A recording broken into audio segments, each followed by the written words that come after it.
আসসালামু আলাইকুম। আজকে আমার অভিজ্ঞতা থেকে আপনাদের একটা গুরুত্বপূর্ণ তথ্য শেয়ার করব। বাসায় যারা বসবাস করেন তাদের জন্য একটা গুরুত্বপূর্ণ টিপস। বাড়িতে যখন মেহমান আসে তখন আপনারা তাদের সামনে কি রান্না করে দিচ্ছেন সেটা গুরুত্বপূর্ণ বিষয় না। গুরুত্বপূর্ণ হলো সেই রান্না করা খাবারগুলো আপনারা কিভাবে তাদের সামনে পরিবেশন করতেছেন। রান্না করা খাবারগুলোর স্বাদের চেয়ে তার পরিবেশন করার স্টাইল এবং পরিবেশন করার পাত্রগুলো একটু অন্যরকম ডিফারেন্ট টাইপের হলে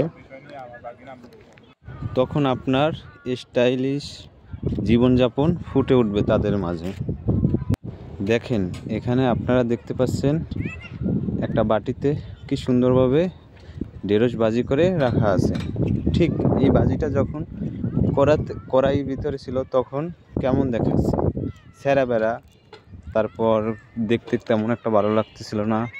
এটা খেতে কেমন লাগবে সেটা দেখার বিষয় না, এটা দেখতেই ভালো লাগতেছে না। যখন এটা আমি সুন্দর করে পাত্রে বাটিতে পরিবেশন করেছি তখন দেখতে কতটা সুন্দর লাগে এবং দেখলেই কেমন একটা জিভে জল আসে, খেতে ইচ্ছে করতেছিল।